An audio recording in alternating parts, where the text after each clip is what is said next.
Tanggal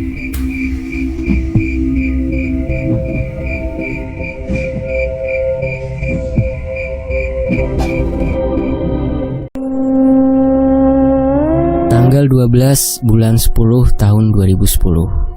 Seorang lelaki yang baru saja pulang dari pabrik tempatnya bekerja tampak sedang mengayuh sepedanya dengan cepat ketika melewati jalanan sepi menuju kontrakannya. Lelaki itu bernama Halil. Dia bekerja di salah satu pabrik di daerah tersebut. Biasanya ia pulang pada pukul 5 sore. Namun hari itu ia mendapat pekerjaan tambahan lembur, sehingga mengharuskan untuk pulang malam hari. Keringat dingin menetes dari dahi. Sepedanya mulai terasa berat setelah melewati pohon rambai pinggir jalan di depan rumah kosong tadi. Detak jantungnya pun semakin kencang. Dek, dek, dek, dek. "Oi Halil," panggil seseorang dari arah yang berlawanan. "Ya," jawabnya cepat tanpa sadar. Namun ketika ia menghentikan kayuhan sepeda untuk melihat ke sekeliling, ternyata tak ada siapapun di sekitar sana. Hanya ia sendirian saat itu. Dengan terburu-buru, Halil kembali mengayuh sepedanya secepat mungkin. Hingga beberapa saat kemudian, dari arah depan jalan itu, ia melihat seseorang berdiri dengan memegang sebuah kepala di tangannya, yang seketika membuat Halil beserta sepedanya terjatuh. "Man, Rahman," panggil seseorang yang berlari ke arah dua lelaki yang sedang berjaga di pos depan rumah besar tersebut. "Aduh, ada apa sih, Cuk? Orang lagi-lagi seru-serunya dengerin cerita Rahman, malah diganggu," sungguh Jepri dengan raut wajahnya yang ketus.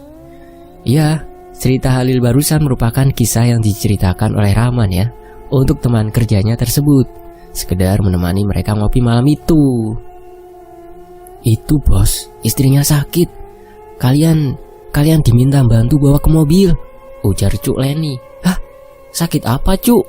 Perasaan sore tadi baik-baik saja." "Ya tidak tahu sakit apa. Makanya itu mau dibawa ke Pak Bos untuk ke rumah sakit. Cepetan sana." "Gak usah banyak tanya, sudah kayak wartawan aja," ujar Cuk Leni, balas marah pada keduanya.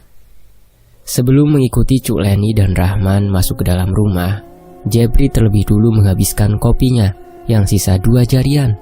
Kemudian ia langsung berlari ke dalam rumah. Di dalam kamar bosnya, mereka langsung mengucapkan permisi masuk untuk membantu. Di atas kasur mahal tersebut, istri bos mereka yang cantik itu sedang terbaring tak sadarkan diri. Di spray tampak ada bercak darah yang menghitam. "Permisi Bu Bos, Pak Bos," ucap keduanya bersamaan ketika akan mengangkat tubuh istri bosnya tersebut. Namun beberapa kali percobaan mereka bertiga gagal untuk mengangkat tubuh wanita itu. Tubuhnya terasa sangatlah berat. Padahal kalau dilihat, berat badan wanita itu paling hanya 50 kilograman. Tapi entah kenapa, yang mereka rasakan seperti berpikul-pikul beratnya. Rahman menatap Jepri yang memberikan kode padanya. "Bagaimana kalau mantrinya saja yang kita panggil ke rumah, Pak?" tanya Rahman. Lelaki itu menarik nafas panjang, lalu kemudian ia mengangguk, karena ia sendiri pun merasa sangat tidak kuat untuk mengangkat tubuh istrinya. Lalu Jepri bergegas keluar. Ia sendiri yang akan memanggil Pak Mantri ke rumah. Sesampainya di pos, Jepri langsung mengambil kunci motor Beat karbu hitam kesayangannya yang tergantung di dinding pos. Lalu ia membuka sedikit pagar untuk jalan keluar motornya.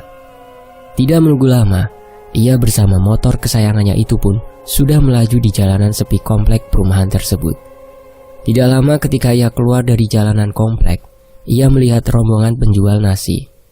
Maksudnya, ia melihat rombong penjual nasi goreng pinggir jalan yang tampak ramai pembeli. Aroma wangi nasi goreng itu membuatnya menelan ludah. Beberapa saat kemudian, Jepri pun akhirnya tiba di rumah Pak Mantri. Rumah itu tampak sepi, namun dari tirai putih yang menutupi kaca rumah tersebut, ia bisa melihat cahaya TV yang menyala.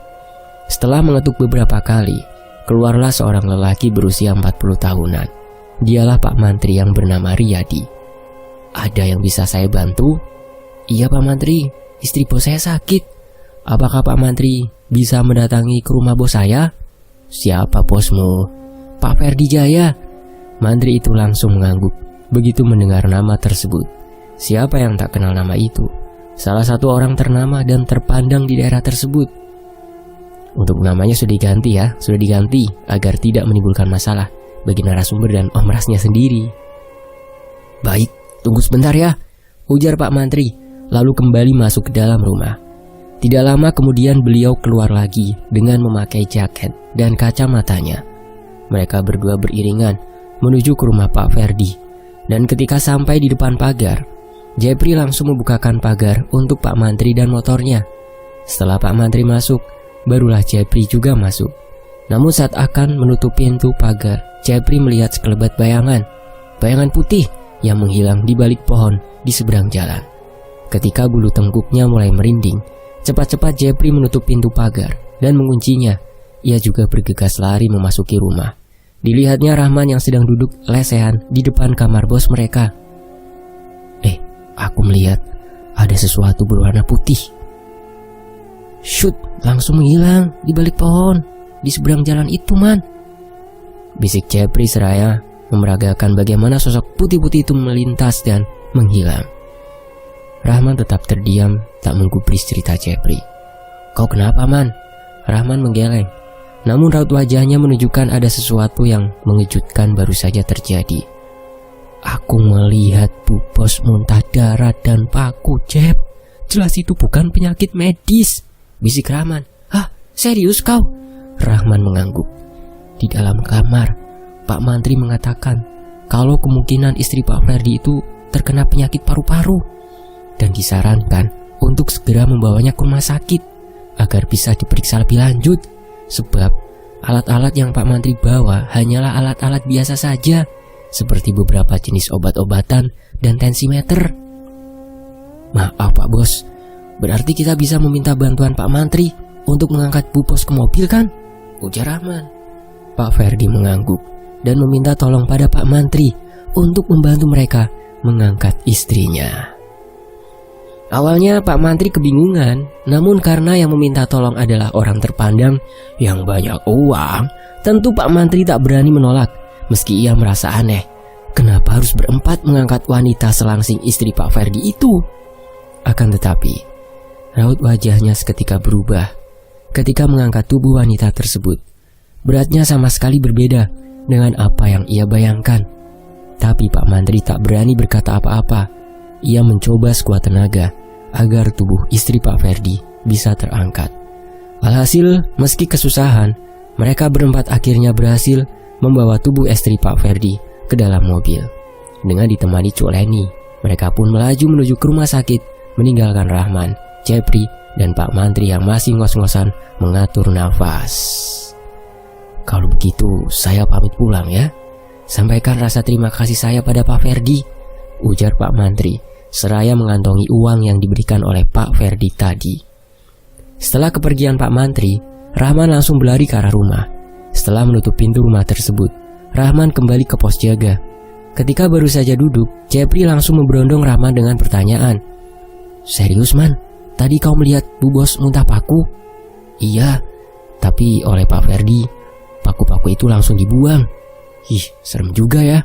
Berarti ada kemungkinan kalau Bu Bos terkena santet, iya kan? Secara mereka kan kaya raya, jelas pasti banyak saingan dan orang-orang yang iri, ujar Jepri. Rahman menatap Jepri sebentar, lalu ia kembali mengalihkan pandangannya ke arah lain. Entah Jep, tapi kalau memang itu ulah saingannya, kenapa malah Bu Bos yang kena? Kenapa tidak sekalian Pak Bosnya? Pikiranmu pendek sekali, seperti sumbu petasan. Ya jelaslah istrinya yang paling dulu jadikan target. Sebab kau tahu kan, Pak Bos itu sangat sayang dengan anak istrinya. Jadi kalau sampai salah satu dari anak istrinya kenapa-kenapa, itu pasti akan berpengaruh besar terhadap kinerja Pak Bos. Rahman mengangguk. Ia memahami maksud perkataan Jepri. Namun entah kenapa rasanya ia tak yakin. Sementara di rumah sakit, istri Pak Ferdi langsung ditangani. Pak Ferdi dan Cuk Leni duduk menunggu dengan cemas. Tak henti-hentinya Cuk Leni berdoa untuk kesembuhan majikannya tersebut. Singkatnya, setelah menjalani perawatan di rumah sakit itu, istri Pak Ferdi mulai membaik. Namun penjelasan dari dokter tentang penyakit yang diderita oleh istrinya itu membuat Pak Ferdi dan Cuk Leni kaget. Bagaimana tidak? Karena setelah dicek berkali-kali, istri Pak Ferdi dinyatakan sehat dan normal. Sama sekali tidak mengidap penyakit berbahaya apapun. Sangat berbeda dengan apa yang terjadi. Jadi tidak ada penyakit paru-paru maupun penyakit lainnya. Semuanya normal. Dan benar saja, setelah beberapa hari berada di rumah sakit, istri Pak Ferdi sudah diperbolehkan untuk pulang dan hanya disuruh beristirahat yang cukup di rumah. Namun, baru beberapa hari ia berada di rumah, wanita itu kembali sakit lagi. Tepatnya di sore itu, ketika ia makan bakso di teras bersama pekerja di rumahnya seperti Cuk Leni, Rahman dan Jepri. Ia batuk-batuk setelah menyeruput kuah bakso.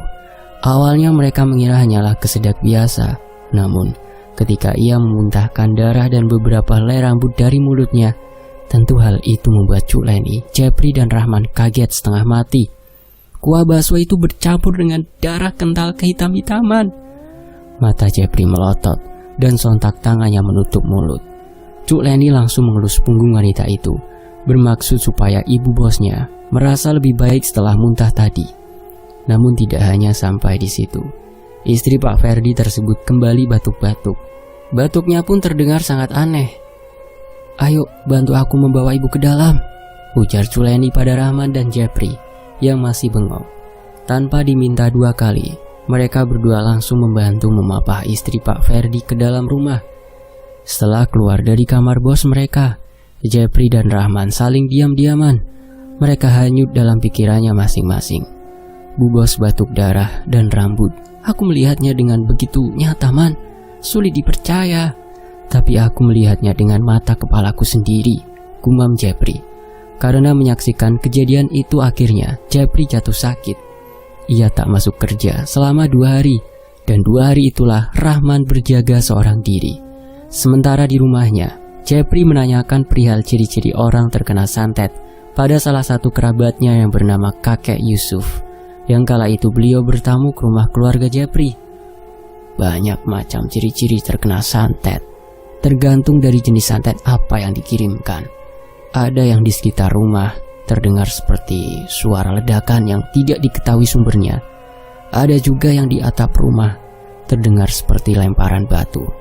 Dan yang paling umum adalah ditemukannya binatang-binatang aneh yang ukuran maupun bentuk tidak lazim berada di dalam rumah, atau kemunculannya hanya pada sudut-sudut tertentu di dalam rumah itu. Lalu tidak lama setelahnya, orang yang ditargetkan akan mulai jatuh sakit. Binatang seperti apa itu, kek? Bermacam-macam. Bisa kelabang, bisa juga ulat, ular, kalajengking, atau binatang-binatang bersayap seperti belalang, atau yang biasanya disebut sangkalap kuyang. Binatang-binatang itulah yang sering dijadikan media pengantar santet di daerah kita ini. Jepri terdiam. Kalau yang targetnya muntah darah lalu keluar paku atau rambut bercampur darah itu, kira-kira santet jenis apa, kek? Aku tidak tahu pasti mengenai jenis-jenis santet. Tapi kalau sudah muntah darah beserta benda-benda tak lazim seperti yang kamu katakan itu, tentunya penyantet bukanlah orang sembarangan. Jepri menelan ludahnya. Matanya menatap pada kepala rusa yang terpajang di dinding rumah. Memangnya kenapa kau terus bertanya tentang santet? Siapa yang terkena santet? Bos tempat saya bekerja, kek. Kemarin saya melihat langsung dengan mata kepala saya sendiri, kek, bagaimana beliau memuntahkan darah dan rambut itu. Kalau orang kaya seperti itu, aku tidak heran kalau terkena santet, ujar kakek Yusuf seraya melepaskan peci jangang dari kepalanya. Malam itu beralih ke rumah Pak Ferdi. Rahman menyetel radio untuk menemaninya sewaktu berjaga di pos. Tiba-tiba lampu di rumah Pak Ferdi Jaya mati. Padahal lampu-lampu lain di sekitarnya masih menyala seperti biasa. Rahman beranjak dari duduknya dan langsung berjalan ke arah rumah. Ia takut kalau terjadi apa-apa pada majikannya. Namun sepertinya semua baik-baik saja. Tidak terdengar adanya suara-suara kegaduhan dari dalam. Rahman pun memutuskan untuk berkeliling rumah memastikan bahwa semua pintu dan jendela masih dalam keadaan terkunci. Berbekal senter di tangannya, Rahman mulai berkeliling rumah. Senternya yang menyala terang ia arahkan ke sana kemari, dan tidak lama kemudian langkahnya terhenti ketika ia melihat seekor ular berwarna hitam legam melintas di depannya. Ular itu lalu menghilang ketika sampai di dinding tembok rumah Pak Ferdi, membuat bulu kuduknya seketika meremang. Lekas-lekas Rahman meneruskan langkahnya dan berusaha menganggap apa yang ia lihat tadi hanyalah sebagian dari halusinasinya saja. Akan tetapi, kali ini langkahnya kembali terhenti ketika ia lagi-lagi melihat ular yang sama persis melintas di depannya. Rahman berusaha mencari-cari kayu di sekitarnya untuk mengusir ular aneh tersebut. Namun, belum lagi sempat menemukan kayu, ular itu kembali menghilang di dinding rumah Pak Ferdi. Kali ini sebelum melanjutkan langkahnya, terlebih dulu Rahman mencari kayu yang sekiranya nanti bisa ia gunakan untuk memukul ular yang ia rasa akan kembali muncul di depannya. Benar saja dugaannya. Tidak berapa lama ia melangkah, ular yang sama kembali muncul. Kali ini tanpa babi bu lagi, Rahman langsung memukul ular tersebut dengan kayu yang ia bawa. Setelah benar-benar yakin kalau ular itu sudah mati, Rahman mendekatinya. Ia melihat di bagian perut ular ada garis lurus membelah perutnya berwarna kuning tua. Namun ketika akan menyentuh ular itu dengan sebuah ranting, senter yang ia pegang mendadak mati. Dan bersamaan dengan senternya yang kembali menyala, lampu di rumah Pak Ferdi pun juga menyala. Namun bangkai ular yang tadi dia bunuh lenyap, hilang, tak tahu kemana. Seketika bulu kuduk Rahman mulai meremang lagi. Ia langsung berbalik kemudian berlari ke arah pos. Malam itu benar-benar mencekam. Bahkan suara kendaraan melintas di depan rumah pun tidak ada sama sekali. Jepri, bagaimana mungkin dia langsung jatuh sakit setelah melihat Bu Bos muntah darah waktu itu? Coba saja kalau kau ada di sini malam ini, tentu pos tidak sepi begini, Jep, gumam Rahman. Ketika ia hendak menjeruput kopinya yang tinggal sejari, Rahman tiba-tiba tersentak karena ia mendengar suara desisan ular persis di belakang tengkuknya. Akan tetapi, ketika ia berpaling, tidak ada apapun di belakangnya. Lagi pula aneh rasanya jika ada ular yang berdesis di belakangnya. Sementara ia saat itu duduk di atas kursi. Rahman menjadi sedikit lega. Ia lalu kembali menyetel radio dengan volume yang lumayan kencang. Suara siaran radio tiba-tiba saja berubah gemerisik, dan lamat-lamat terdengar suara lain. Suara seorang perempuan yang membaca sesuatu dalam bahasa daerah mereka. Alis Rahman mengkerut. Sejak kapan pula di siaran radio ada yang seperti ini? Ujarnya sembari mencari-cari channel radio yang sebelumnya ia dengarkan. Namun anehnya, semua saluran radio menyiarkan suara yang sama. Akhirnya karena ia tak juga bisa menemukan siaran radio sebelumnya itu, membuat Rahman memilih untuk mematikan radionya. Malam itu terasa waktu begitu lambat berlalu. Sesekali Rahman menatap rumah Pak Ferdi, berharap ada seseorang yang keluar dari dalam rumah, sekedar untuk mengurangi rasa takutnya pada saat itu. Dari arah jalanan luar, terdengar suara kendaraan yang semakin mendekat, dan kemudian singgah di depan pagar. "Man, Rahman, buka pagarnya, Man!" panggil seseorang dari luar pagar. "Jepri!" Rahman lalu bergegas keluar dari pos dan berlari menuju pagar. Di sana ia melihat Jepri di atas motornya dengan mengenakan jaket tebal dan celana panjang. Rahman terlihat sumringah menyambut kedatangan temannya itu. "Kau sudah sehat?" "Masih meriang, Man. Tapi aku terus kepikiran kau, makanya aku datang juga malam ini," ujar Jepri setelah keduanya berada di dalam pos. Rahman melihat ke arah jam yang tergantung di dinding pos. Masih menunjukkan pukul 10:30 malam. "Aku senang sekali kau datang, Jep. Tadi aku di sini sudah hampir..." Rahman terdiam. Ia tak melanjutkan perkataannya, membuat alis Jepri tampak berkerut. "Apa? Tidak, bukan apa-apa. Oh ya, kau di sini sampai pagi kan?" "Iya, tentu saja. Memangnya kenapa?" Rahman tersenyum sembari menggelengkan kepalanya. Ia enggan menceritakan apa yang baru saja ia alami tadi pada Jepri. Ia takut kalau ia ceritakan pada Jepri, temannya tersebut akan pulang dan meninggalkan dia sendiri di pos malam itu. "Kau mau kopi, Jep?" "Boleh, Man." Man, kurasa bu bos kita memang terkena santet ya? Iya, aku tahu Jeb. Aku juga yakinnya begitu. Lalu Jepri menceritakan informasi yang ia dapatkan dari kakek Yusuf sebelumnya tentang ciri-ciri terkena santet. Jeb, aku baru saja melihat ular. Ularnya berwarna hitam legam dan menghilang, seakan masuk ke dalam dinding tembok. Serius, Man? Iya, Jeb. Aku melihat ular itu sekitar 3 ekor. Ukuran dan warnanya sama semua, Jeb. Sampai-sampai aku berpikir itu adalah ular yang sama, tapi munculnya di tempat yang berbeda-beda. Menurutmu, apa itu termasuk ciri-ciri binatang kiriman? Aku tidak tahu, Man, tapi kurasa iya, jawab Jepri bergidik. Matanya beralih menatap ke arah rumah. Rumah besar nan mewah itu kini tampak menyeramkan. Bayangan kejadian-kejadian aneh yang menimpa bos mereka membuat keduanya semakin ketakutan. Bagaimana kalau kita usulkan bos untuk berobat ke orang pintar saja? Tanya Rahman. Tapi apa mereka percaya hal seperti itu? Kita coba saja.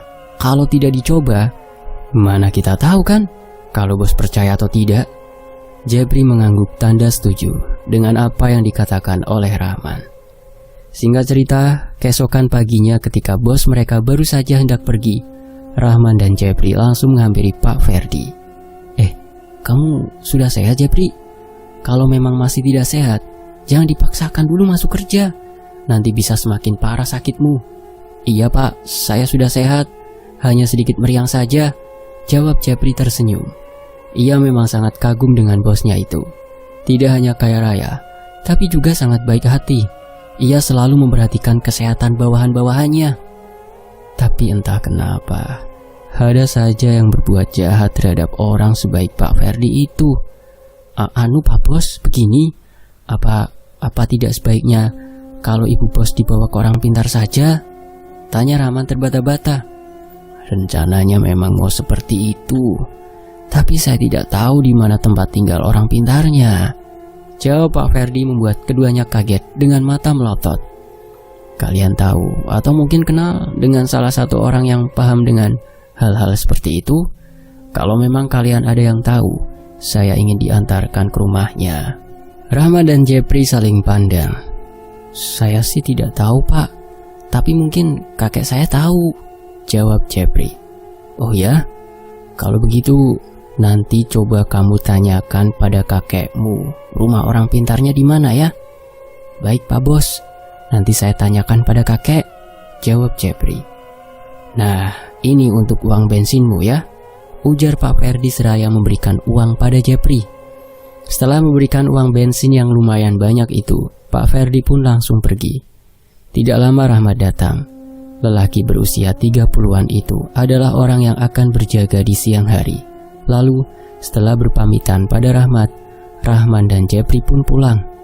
Nanti aku ke rumahmu ya, Jep, ujar Rahman. Ya. Sekitar pukul 11 siang, Rahman datang. Jepri saat itu sedang makan.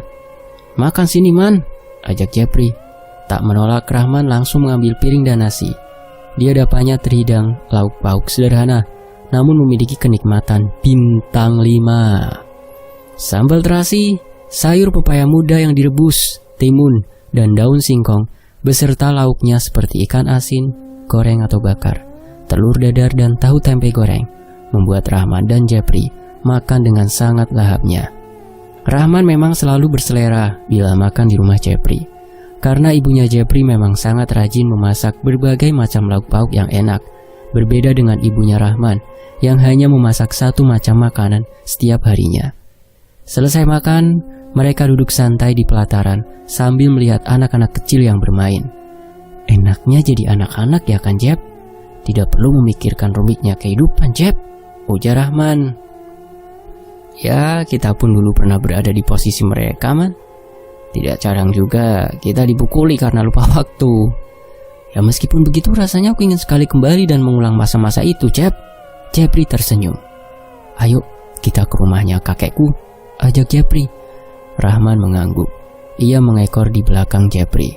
Tidak berapa lama, mereka berdua tiba di halaman rumahnya kakek Yusuf. Kebetulan sekali, lelaki tua itu ada di rumahnya hari itu. karena biasanya beliau suka sekali berjalan-jalan ke rumah sanak keluarga.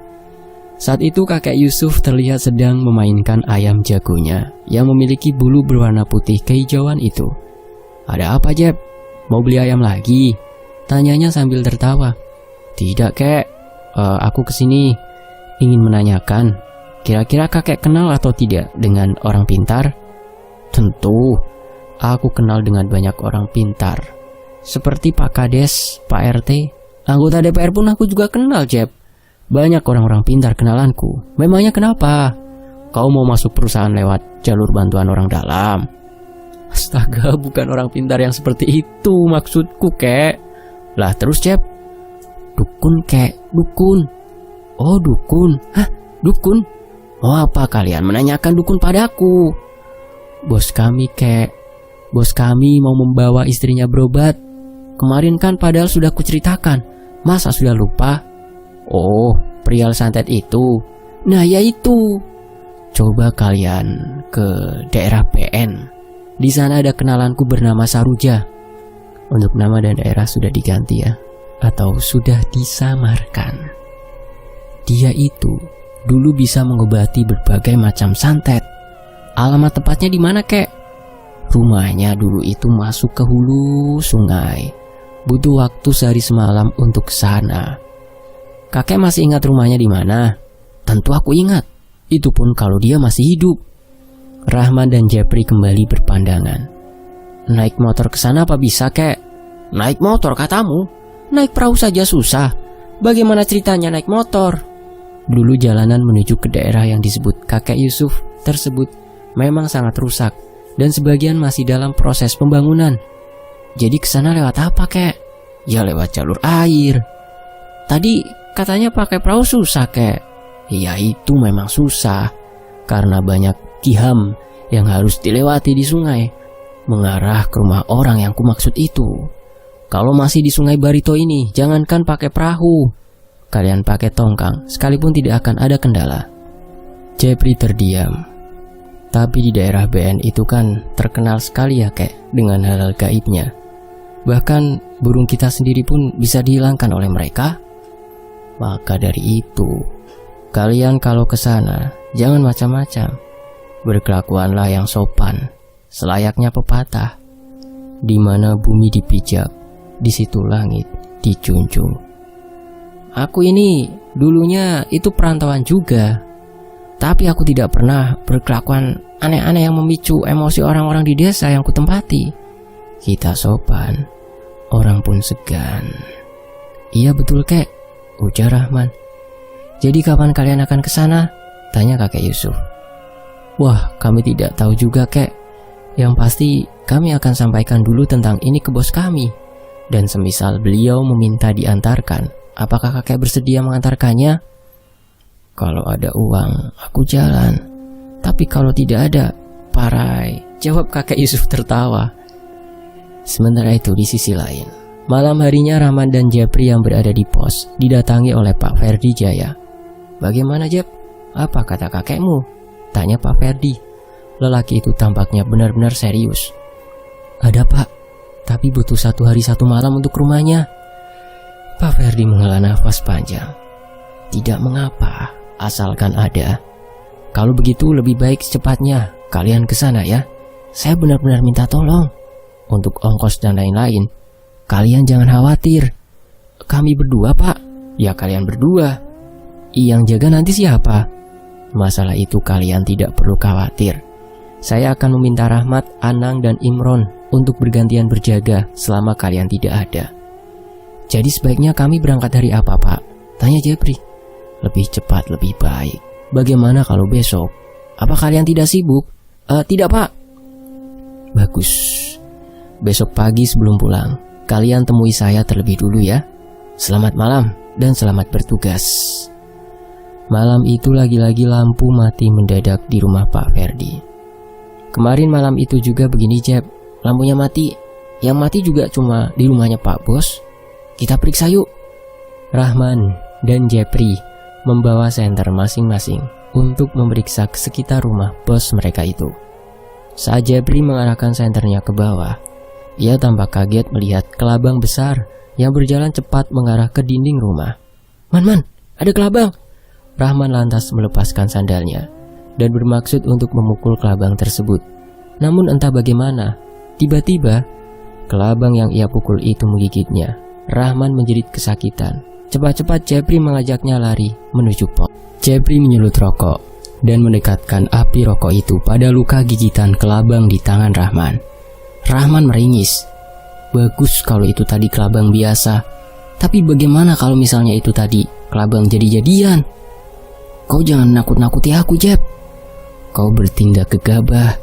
Bagaimana kalau besok tanganmu bengkak parah dan membusuk? Kau tak pikirkan itu? Rahman masih meringis menahan sakit. Benar saja apa yang dikhawatirkan Jepri. 1 jam setelahnya, Rahman langsung demam dan pusing. Tapi tidak sampai bengkak parah seperti apa yang dikatakan Jepri sebelumnya. Bengkaknya hanya di sekitaran bekas gigitan saja. Rasanya nyut-nyutan, Jep, sakit sekali. Jepri berpikir sejenak. Ia teringat perkataan kakek Yusuf. Man, coba bangun dulu sebentar. Dengan susah payah, Rahman bangun mengikuti Jepri yang berjalan keluar pos. Julurkan tanganmu yang digigit kelabang tadi, perintah Jepri. Tanpa bertanya, Rahman langsung mematuhi perintah Jepri. Dan tanpa aba-aba, Jepri lantas mengencingi tangan Rahman. Sontak saja Rahman langsung menarik tangannya. Bangsat, sialan kau, bangkai, bentak Rahman. Bagus, kau sudah sembuh rupanya. Manjur juga air kencingku, ujar Jepri. Apaan kau, Jep? Kau pikir aku sedang bergurau, ha? Loh, itu tadi aku baru saja mengobatimu padahal. Karena kata kakekku, luka yang bekas gigitan kelabang itu harus dikencingi biar cepat sembuh. Rahman tak berkata apa-apa. Lekas-lekas ia membasuh tangannya. Keesokan paginya, Rahman sudah jauh lebih baik. Mereka berdua menghadap Pak Ferdi, seperti pesan Pak Ferdi semalam. Rupanya Pak Ferdi memberikan sejumlah uang untuk perjalanan keduanya. Saya benar-benar minta tolong pada kalian berdua. Semoga dengan ini istri saya bisa diobati, ujar Pak Ferdi. Rumah itu benar-benar sepi. Istri Pak Ferdi pun tak terlihat sama sekali. Kami akan melakukan yang terbaik, Pak. Terima kasih banyak ya, Rahman, Jepri. Sementara itu selesai membereskan barang bawaan mereka masing-masing, Jepri dan Rahman pun pergi ke rumah kakek Yusuf. Setelah memberikan sejumlah uang pada kakek Yusuf, mereka bertiga pun akhirnya berangkat menuju daerah PN. Mereka berangkat menggunakan cis atau perahu mesin. Mereka melaju di bawah terik matahari. Mereka hanya singgah ketika perut mulai terasa keroncongan. Kau baik-baik saja, Man? Tanya kakek Yusuf pada Rahman yang tampak pucat dan tak nafsu makan. Iya, kek, saya baik-baik saja. Hanya sedikit pusing, jawab Rahman. Harusnya kau tak usah ikut saja, Man. Badanmu panas begini, wajahmu juga pucat sekali, ujar Jepri. Tidak apa-apa, Jep, aku baik-baik saja. Cis yang membawa mereka mulai memasuki sungai kecil. Di kiri dan kanan sungai itu hanya pohon-pohon besar dan tinggi. Tak ada rumah ataupun perkebunan di sana. Tadi di BN kenapa cuma lewat saja, kek? Tanya Jepri. Kita kan mau ke rumahnya temanku itu. Nah, jalan menuju rumahnya memang lewat sungai ini. Dan sungai ini memang masih masuk wilayah BN. Jepri mengangguk. Hari sudah mulai sore. Cis yang dikemudikan kakek Yusuf perlahan ke pinggir. Kita tidak bisa melanjutkan perjalanan malam hari lewat sungai ini. Di hulu banyak tiam yang bisa membuat kita karam. Jadi kita akan menginap di sini saja untuk malam ini, ujar kakek Yusuf. Di pinggir sungai ini, kek? Tanya Jepri memastikan.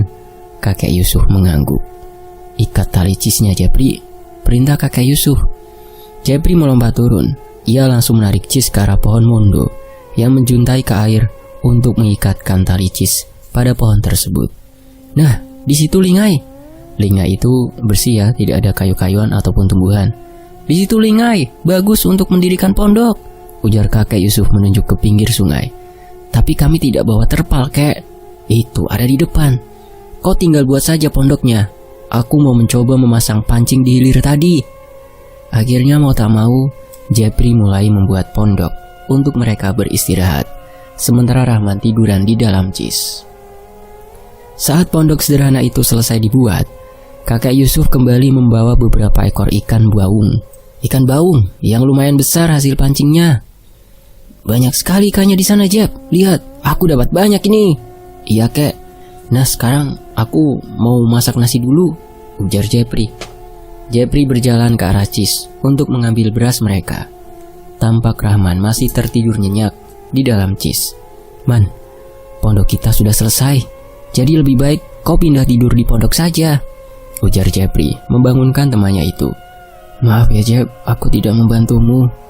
Hari sudah gelap ketika nasi yang dimasak oleh Jepri hampir matang.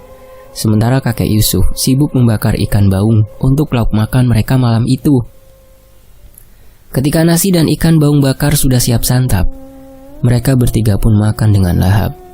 Kakek Yusuf makan dengan kuah air sungai yang dikasih sedikit garam. Selesai makan, mereka bertiga beristirahat. Akan tetapi, saat tengah malam, Jepri terbangun karena perutnya sakit, ingin BAB. Namun saat selesai BAB, Jepri mencium aroma kencur yang sangat menyengat dari dalam hutan. Ia mengingat-ingat pertanda apakah gerangan bau kencur itu, dan ketika ia teringat akan sesuatu, Jepri lantas berlari ke arah pondok, membangunkan kakek Yusuf dan Rahman yang masih terlelap. Wajahnya pucat sekali, apalagi saat ia menyadari bahwa hanya mereka bertiga yang berada di tempat itu. Ada apa? Tanya kakek Yusuf gusar.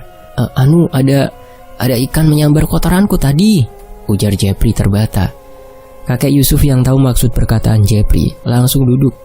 Ia mengeluarkan seruas jari yangau dari dalam kopiah janggangnya. Konon bau kencur yang menyengat di tengah hutan adalah pertanda adanya sosok makhluk halus yang biasa kita kenal dengan sebutan kunti.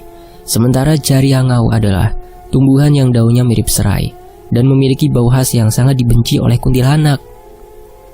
Kakek Yusuf meremas-remas jari yangau tersebut dengan jarinya, dan tidak lama kemudian, bau kencur yang tadi sangat menyengat kini sudah mulai menghilang. Di hutan Kalimantan, kita tidak boleh menyebutkan nama makhluk-makhluk seperti kunti dan lain-lain. Ataupun jika kita mendengar suara yang aneh-aneh, kita tidak boleh sekalipun menegur ataupun menanyakan tentang suara itu. Jadi harus menggunakan kode yang hanya teman kita yang memahami, untuk memberitahukan pada teman bahwa ada sesuatu yang tidak beres di sekitar kalian. Di hutan Kalimantan juga tidak boleh membakar acan, ikan baan, ikan saluang, ataupun ikan-ikan yang memiliki belang di sisiknya, karena itu akan mengundang kawanan macan berdatangan. Macan yang dimaksud di sini bukan hewan buas, melainkan makhluk halus yang bisa memangsa manusia. Mereka biasanya berkawan dan suka menyamar di antara manusia-manusia yang berada di hutan. Kalau sedang di hutan, kami biasanya menyebut mereka dengan sebutan buntut panjang atau awen buntut panjang. Jepri menarik nafas lega. Keesokan paginya, setelah selesai sarapan, mereka pun kembali melanjutkan perjalanan. Benar saja apa yang dikatakan oleh kakek Yusuf kemarin. Baru beberapa ratus meter ke hulu, mereka sudah dihadapkan dengan Kiham. Untung saja kakek Yusuf sangat handal dalam melewati Kiham, sehingga mereka bertiga tidak perlu main sung atau mengangkat cis.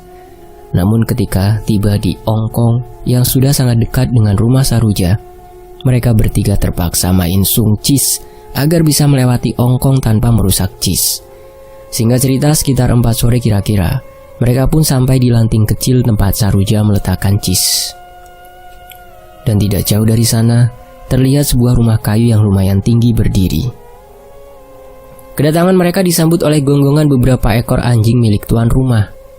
Anjing itu tampak galak, namun ketika kakek Yusuf memperlihatkan telapak tangannya pada anjing-anjing itu, mereka pun mundur.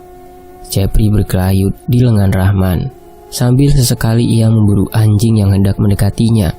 Hus, hus, hus, ujar Jepri ketakutan melihat wajah ganas anjing-anjing tersebut. Sontak saja kelakuan Jepri itu ditegur keras oleh Rahman, yang takut kalau hal tersebut akan menyinggung pemilik anjing tersebut. Tok tok, pintu diketuk oleh kakek Yusuf, namun tak ada jawaban dari dalam. Kemana orangnya, kek? Tanya Rahman. Mungkin belum pulang dari kebun, jawab kakek Yusuf sembari duduk bersandar melepas lelah. Sekitar setengah jam menunggu, seorang wanita tua seumuran dengan kakek Yusuf datang dengan membawa lanjung penuh sayur-sayuran seperti umbut dan lain-lain. Jepri dan Rahman saling pandang, tak percaya kalau yang mereka datangi sejauh itu adalah seorang nenek tua. "Ini benar orangnya, kek?" tanya Jepri memastikan. "Iya." Nenek tua itu tersenyum dan tampak sangat akrab mengobrol dengan kakek Yusuf. "Aku sudah ada perasaan kalau akan ada tamu jauh yang datang kemari. Makanya aku mencari sayur-sayuran untuk menjamu tamu-tamuku," ujar Nenek Saruja. "Apa kau yakin nenek ini bisa mengobati istri Pak Bosman?" tanya Jepri berbisik. Rahman menggeleng. "Entahlah, Jep. Tapi kita jangan menilai seseorang hanya dari luarnya saja. Siapa tahu kalau nenek ini ilmunya memang tinggi," balas Rahman berbisik. "Aku berharap memang begitu," ujar Jepri. Saat berada di dalam rumah, Nenek Saruja menatap lekat pada Rahman. "Kemari," perintahnya pada Rahman. "Saya, Nek?" tanya Rahman memastikan. "Tanganmu masih sakit?" tanya Nenek Saruja tiba-tiba, yang tentu saja membuat Rahman dan Jepri terbelalak kaget. Tangan, Nek." "Iya, tanganmu yang terkena gigitan kelabang itu." Hah? Bagaimana nenek tahu?" tanya Jepri dengan mata melotot. Tanpa menjawab pertanyaan Jepri, Nenek Saruja menarik tangan Rahman dan mengeluarkan sepah sirih dari dalam mulutnya, lalu menempelkan sepah itu ke luka bekas gigitan kelabang di tangan Rahman.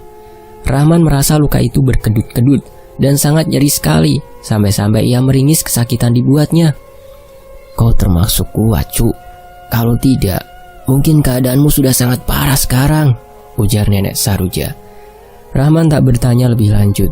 Ia hanya bisa terdiam sambil sesekali meringis, menahan sakit. "Badanmu mungkin akan demam malam ini. Jadi lebih baik kau beristirahatlah," ujar Nenek Saruja lagi. Saat Rahman beristirahat, kakek Yusuf mulai menceritakan tentang maksud dan tujuannya ke sana. Sepanjang kakek Yusuf bercerita, Nenek Saruja tak berkata apa-apa. Ia hanya mendengarkan cerita itu dengan seksama. "Bagaimana, Nek? Apakah kira-kira nenek bisa pergi mengobati istri bos kami?" tanya Jepri memberanikan diri. "Aku tidak bisa menjamin dia akan sembuh seketika, tapi aku akan coba mengobatinya," jawab Nenek Saruja. "Berarti nenek mau mengobati istri bos kami?" tanya Jepri memastikan. Nenek Saruja mengangguk. Malam itu mereka makan bersama dengan lauk pauk yang dimasak oleh Nenek Saruja. Dan setelah makan malam itu, tubuh Rahman mulai demam panas. Ia meracau tak karuan. Namun keesokan paginya, ia bangun sudah dalam keadaan sehat kembali. Selesai sarapan pagi itu, mereka pun berangkat. Nenek Saruja berangkat dengan menggunakan cisnya sendiri. Jepri dan Rahman sempat menawarkan diri agar salah satu dari mereka ikut cis Nenek Saruja untuk menemani, setidaknya untuk membantu main sung atau mengangkat cis ketika melewati ongkong. Namun, niat baik mereka itu ditolak oleh Nenek Saruja. Wanita tua itu berkata, "Kalian berdua temanilah si Yusuf, karena dia lebih membutuhkan pertolongan kalian ketimbang aku."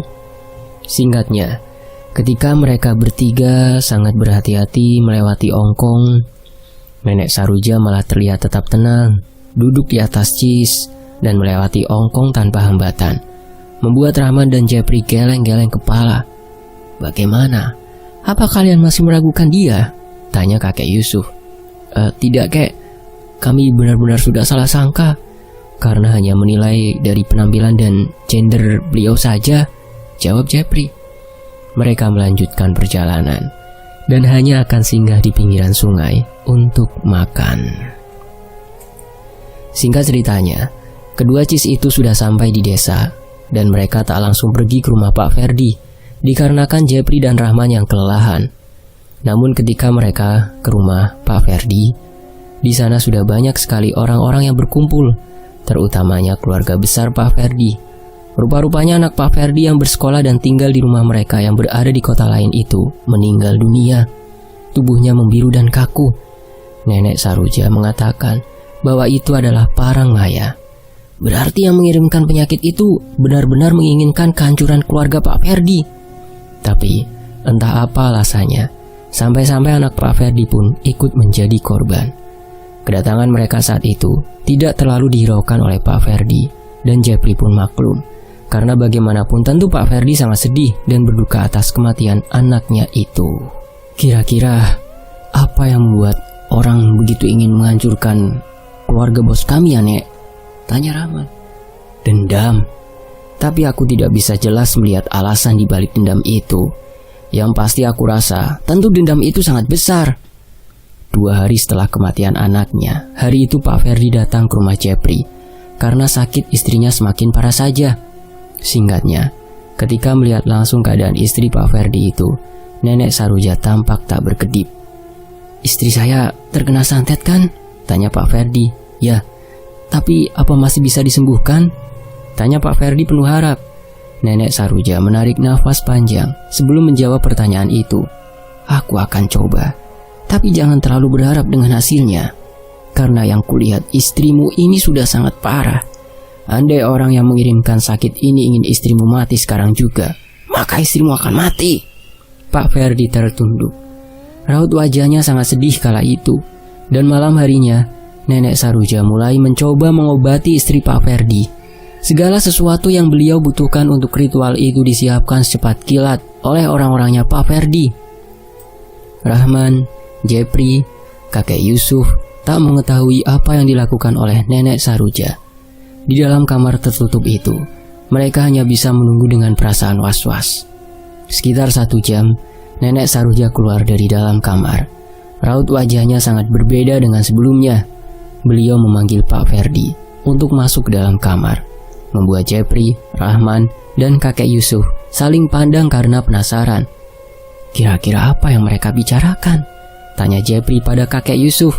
"Entah, coba kau intip sedikit, aku juga penasaran." Disuruh seperti itu tanpa pikir panjang lagi, Jepri langsung beranjak dari duduknya. Sayup-sayup, ia mendengar Pak Ferdi memohon pada Nenek Saroja. "Saya akan berikan apapun yang Nenek minta, asal sembuhkan istri saya. Rumah, uang, mobil, atau apapun akan saya berikan untuk Nenek," ujar Pak Ferdi memohon. "Seperti kataku tadi, istrimu akan mati jika orang yang mengirimkan penyakit itu menginginkannya mati. Tapi dia tahu kalau kau meminta bantuanku, sehingga istrimu dibiarkan hidup, agar dari dia kita bisa tahu alasan dibalik semua ini." Maafkan saya, Nek. Saya benar-benar minta maaf," ucap Pak Ferdi. "Kau tak perlu meminta maaf padaku. Kau berbuat salah pada mereka, bukan kepadaku," sanggah Nenek Saroja. "Lalu apa yang harus saya lakukan?" "Datangi keluarga orang yang pernah kau sakiti itu, sujud dan minta maaflah pada mereka. Pertanggungjawabkan semua kesalahanmu. Kurasa aku tidak bisa membantu lebih jauh lagi," ujar Nenek Saroja. Setelah berkata seperti itu, Nenek Saroja keluar dari dalam kamar dan berjalan ke arah kakek Yusuf, lalu mengajak mereka untuk segera pulang. Sepanjang perjalanan, mereka berempat hanya terdiam. Hanya mata ketiganya yang saling beradu memberikan kode agar salah satu di antara mereka mau menanyakan apa yang sedari tadi mengganggu pikiran mereka pada Nenek Saroja. "Apa kau tidak bisa membantu menyembuhkan istri Pak Ferdi itu, Ja?"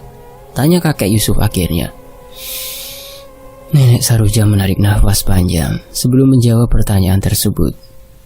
"Andai kau yang berada di posisiku, kurasa kau pun akan melakukan hal yang sama, Suf."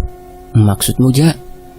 "Kesalahan itu bermula pada bos kalian itu sendiri," jawab Nenek Saroja, menambah bingung ketiganya.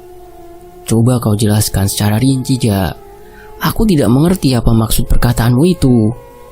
"Si Ferdi itu sudah melakukan sesuatu hal yang tidak akan mudah dimaafkan.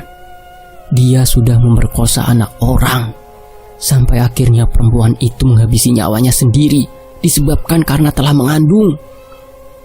Jepri dan Rahman terperanjat kaget mendengar hal itu. Mereka benar-benar tidak percaya karena Pak Ferdi yang mereka kenal bukanlah orang yang seperti diceritakan oleh Nenek Saroja tersebut. Kami tidak percaya, Nek." "Yang aku tahu kurang lebih begini. perempuan itu baru lulus sekolah. Dan seperti kebanyakan orang-orang yang baru lulus sekolah, dia mencoba peruntungan untuk melamar pekerjaan. Dan kebetulan di tempat bos kalian itulah dia diterima. Semuanya berjalan lancar, upah pun dibayar selalu lancar, hingga akhirnya dia mendapat beberapa kesulitan dalam pekerjaan yang disebabkan oleh si Ferdi itu sendiri. Dia memberikan kesulitan-kesulitan dengan niat yang tidak baik terhadap perempuan itu, hingga akhirnya rencana yang dia jalankan berhasil. Perempuan itu memohon-mohon agar tidak diberhentikan, dan dengan terpaksa mau melakukan apapun yang diminta oleh si Ferdi. Dasarnya memang lelaki biadab. Kesempatan itu tidak disia-siakan. Dia setubuhi perempuan itu berkali-kali sampai hamil. Dan akhirnya karena hal tersebut dan si Ferdi itu tidak mau bertanggung jawab, perempuan itu pun bunuh diri dan meninggalkan suatu pesan yang ditujukan untuk orang tuanya. Kemungkinan dalam pesan tersebut ia ceritakan semua yang pernah dia alami, dan hal itulah yang menimbulkan rasa dendam pada Ferdi. Salahnya mereka justru melibatkan keluarga Ferdi yang tidak tahu apa-apa. Cerita nenek Saroja terhenti kala mereka melihat seseorang berjalan dengan sempoyongan ke arah mereka. Rupanya itu adalah Julak Daim, lelaki sebatang kara tanpa keluarga yang hobinya mabok-mabokan. Kau sudah tiada, baru terasa, ujarnya bernyanyi dengan suara paro yang tak enak didengar. Perempuan, malam-malam begini kau sendirian? Sapanya pada nenek Saroja. Daim, sudah tua bukannya tobat malah makin menjadi, ujar kakek Yusuf. Lelaki yang dipanggil Julak Daim itu tertawa terbahak-bahak menatap kakek Yusuf. Setelah itu ia kemudian berlalu sambil terus bernyanyi. Malam ini pendingin sekali, pasti ini angin orang mati. Ayo kita makan enak lagi. Lamat-lamat terdengar suara Julak Daim. Kakek Yusuf hanya geleng-geleng kepala mendengar ucapan Julak Daim.